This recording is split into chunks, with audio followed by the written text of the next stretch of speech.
and welcome to this edition of Steelers Weekly. Tonight you'll see some of the best content from Steelers.com that aired throughout the week. Let's get started.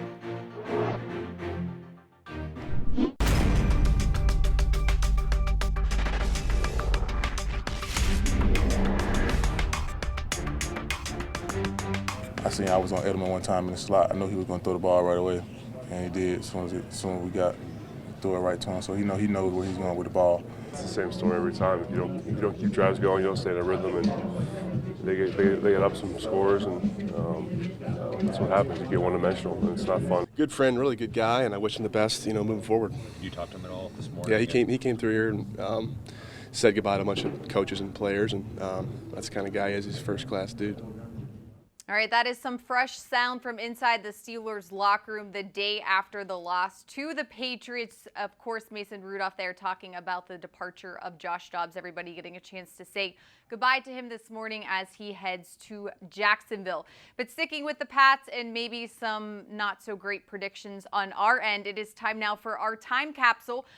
We put some predictions, statements, maybe things we wanted to happen or thought would happen into this box heading into the game. So we're going to open it and see how wrong. I'm going to say everyone was probably really wrong. So let's go with the first one. Tunch, the defense will stop the run and rally to the ball. Well, not horrible. I'm not as off as you guys. Thanks, Tunch. Are you seeking comfort? Don't seek comfort. Good point, Arthur. No, I'm not seeking comfort. That's competitive. All right. Let's see who we have here. Arthur, Vance McDonald will have 7 receptions, 85 yards, and 1 touchdown. It was a little off. Yeah, just one catch. And it came in the last minute of the That's fourth right. quarter. Yeah. I'll tell you the thought process behind it. I was thinking that I was with you, though. I agreed with that. that was going to be the matchup that they had no answer for.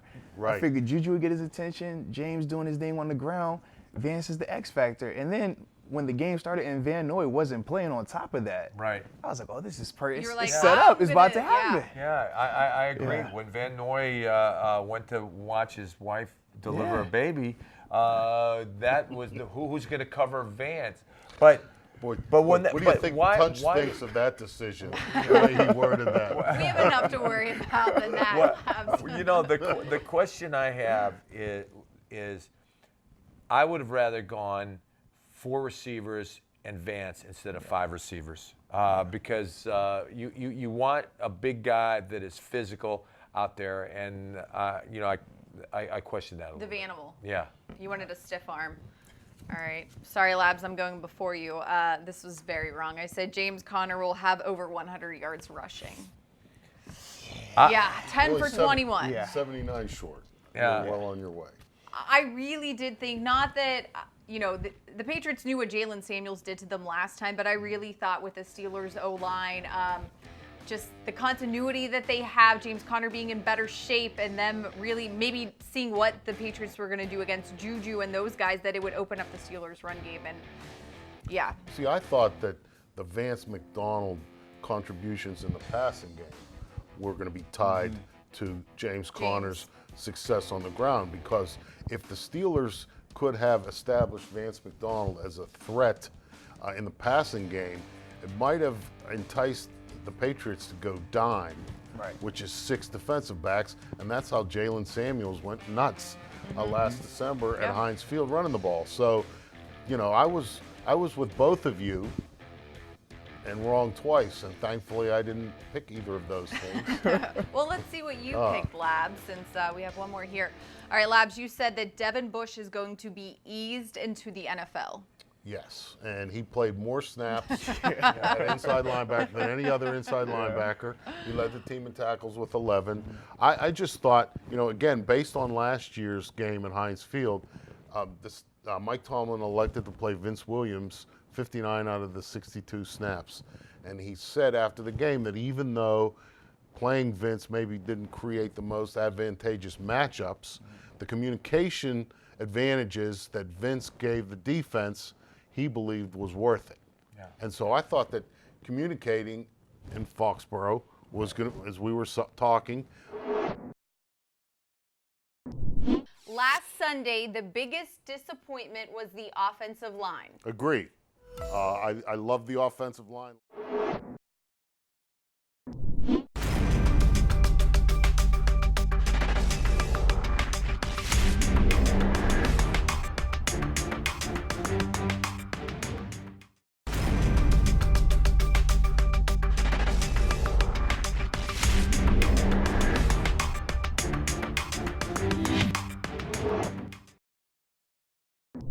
Here was this week's edition of Agree to Disagree.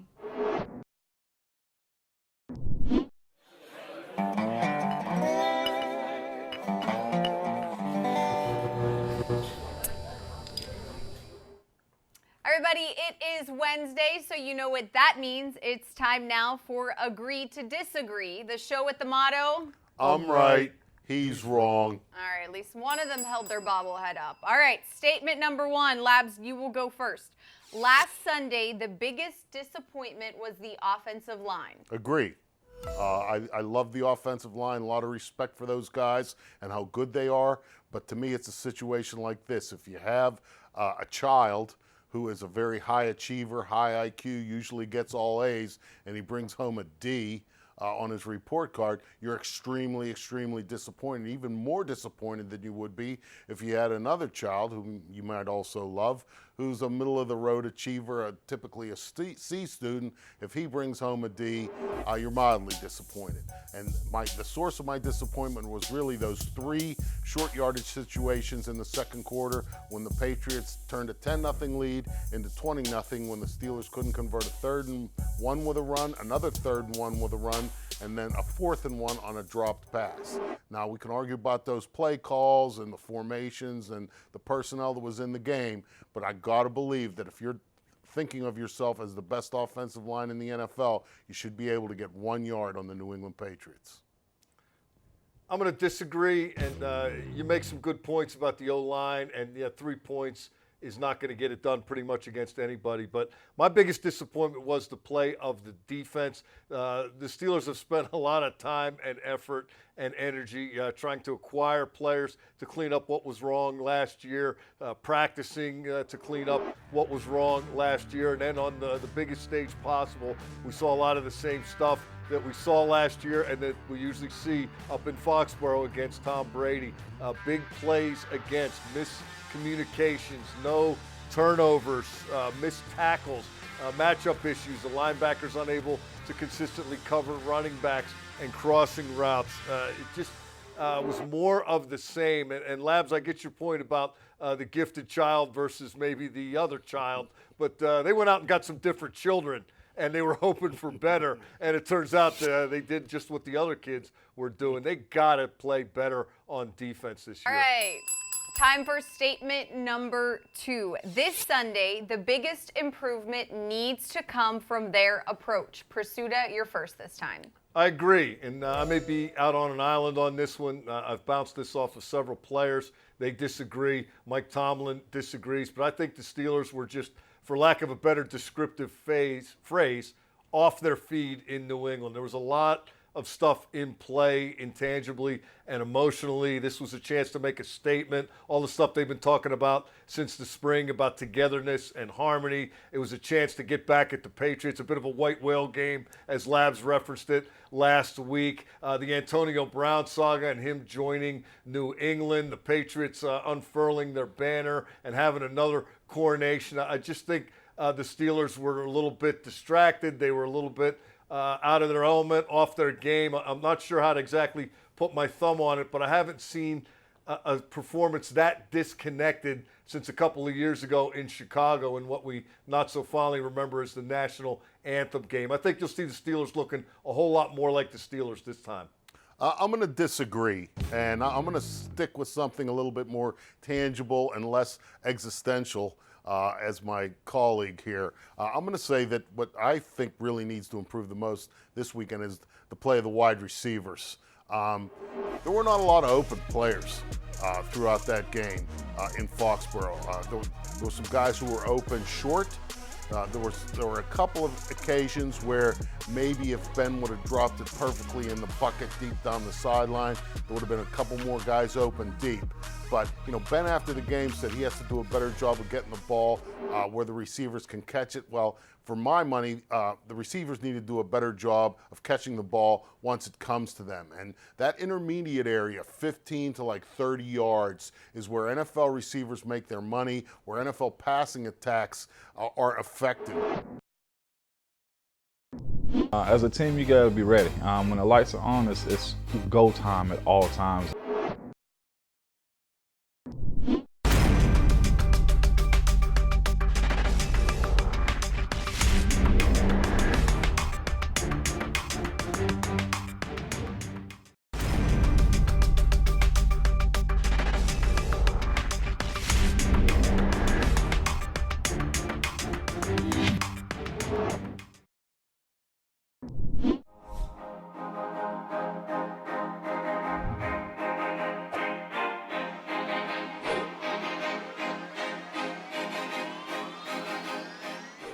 Ramon, fill in the blank here.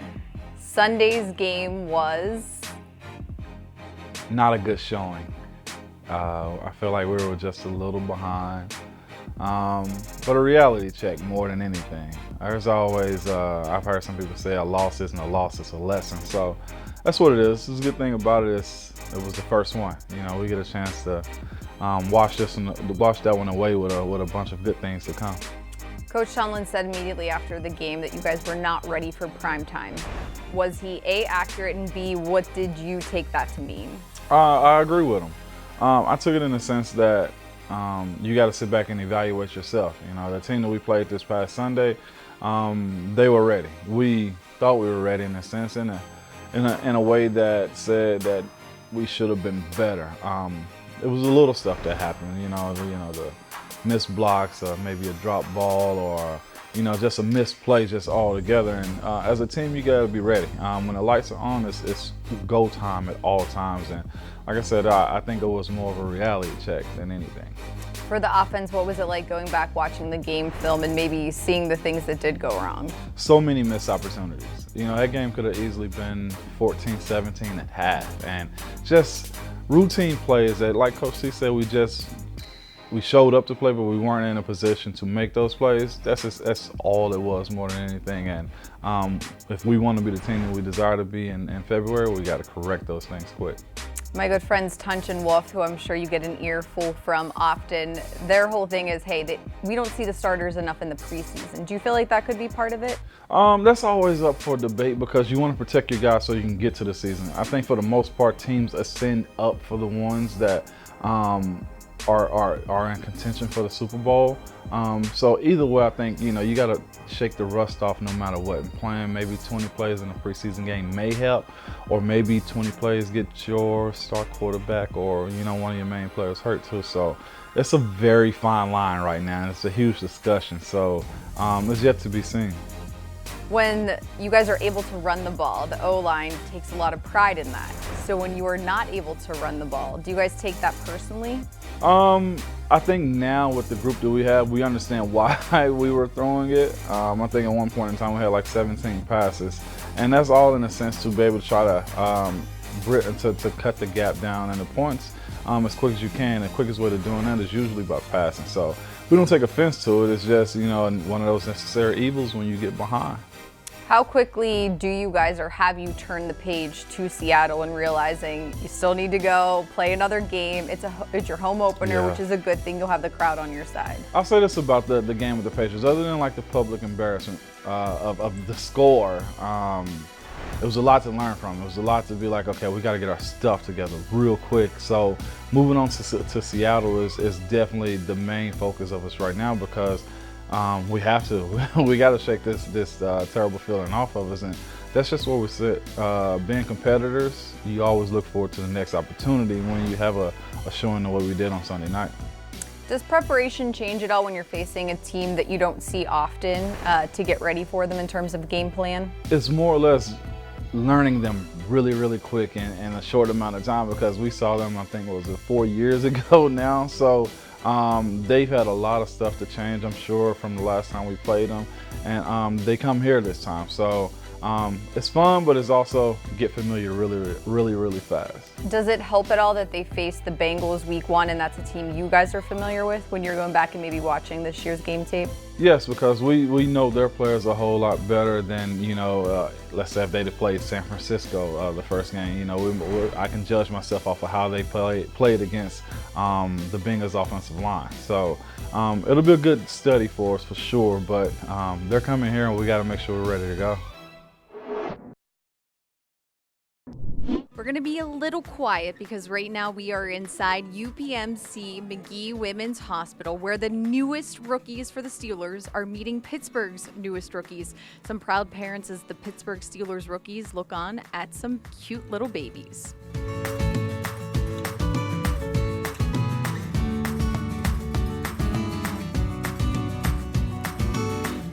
Thanks, guys. Thank you. Appreciate it.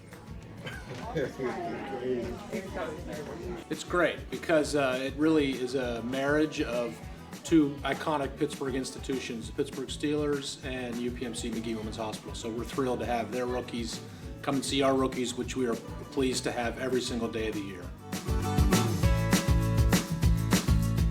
First Halloween costume. I think they're going to be M&Ms. Okay. I like that.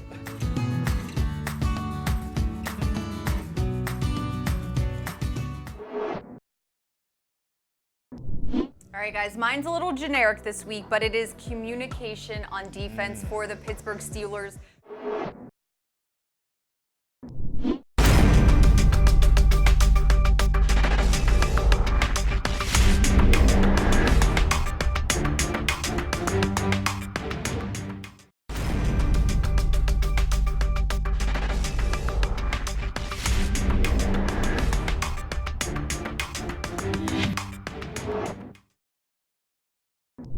There's only one way to be ready for this week's game, and that's by getting your keys to the game.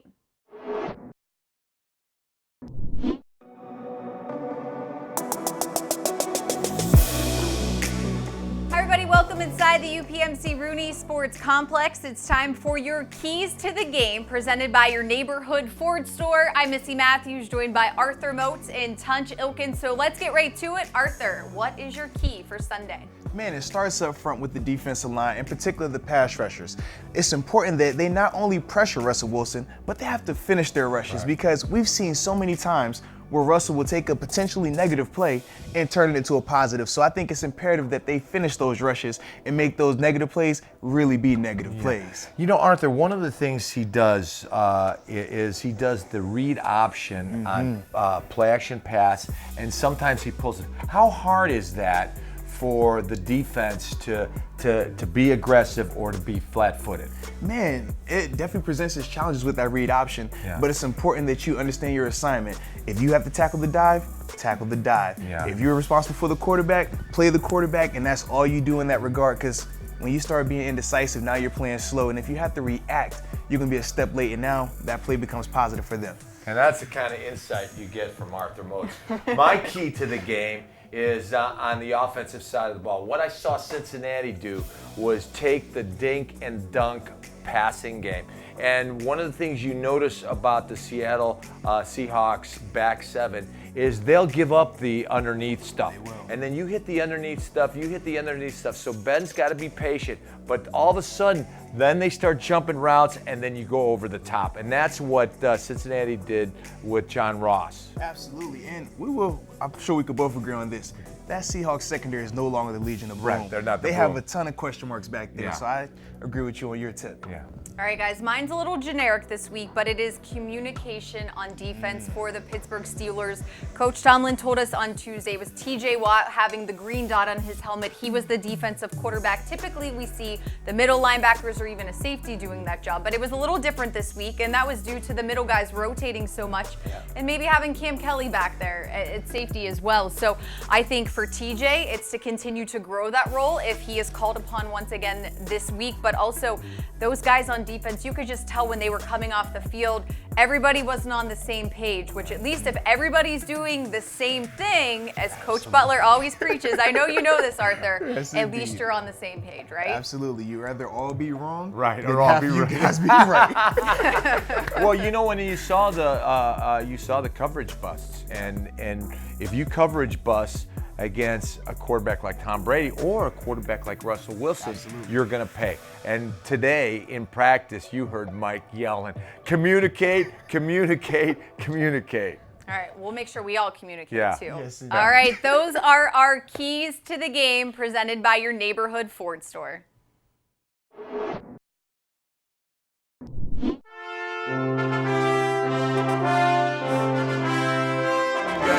Thanks, sir. Thank you.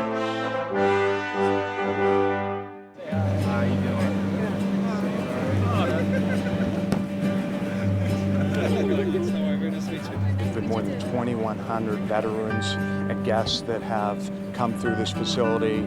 So, you know, for us at the VA, it's an opportunity to connect with the veterans. They put their lives on the lines. They do the things that some people think are unimaginable, and you know, like I said, it's hard to put into words of, you know, just the gratitude that I have, and, you know, the rest of everyone else here has for, you know, the veterans and everyone that puts their lives on the lines to protect, you know, our country. We've been lifelong Steelers fans and grew up an hour from the area, so it's pretty cool to be on the field and to be meeting some of the players, especially Alejandro, being in the service himself. So obviously I have his jersey on tonight, and I think that's pretty cool that he's out here and all the other Steelers are out here doing this for us.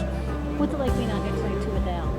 Oh, it's awesome, you know, because I can relate to everybody out here more than any of us, you know. Thanks so much for joining us tonight on this edition of Steelers Weekly. We'll see you next time.